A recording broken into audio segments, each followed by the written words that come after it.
Ito si Christian, at itong si Christian ay medyo bad trip na. Bad trip siya dahil ilang taon na siyang nagtatrabaho pero parang walang nangyayari at walang nagbabago. Halos lahat kasi ng perang sinasahod niya ay puro sa mga gastusin at pambayad utang lang lahat na pupunta.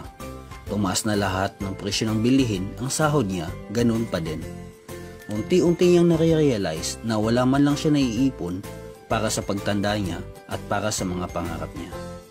Ito naman si Angel, bad trip din siya.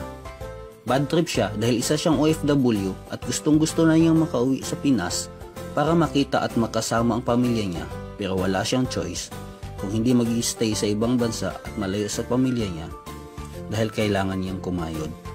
At ito naman si John Paul. Bad trip na din si John Paul dahil matagal na niyang gustong madagdagan ang perang kinikita niya pero di niya lang alam kung paano. Nasubukan niya na din magnegosyo dati pero walang nangyayari dahil walang nagturo sa kanya kung anong mga kailangan niya para maging successful. Tanong, bad trip ka na din ba? The sad reality is, napakaraming Pinoy ang bad trip na. Sa loob ng video na to, ipapakita ko sa iyo ang UPS all-in-one system na ginagamit ng mga ordinaryong Pilipino ngayon para alisin ang kanilang pagka-bad trip at para kumita ng extra income sa pamamagitan ng isang home-based business that includes having your own airline ticketing, remittance services, bills payment facility, loading business, e-insurance, at marami pang iba.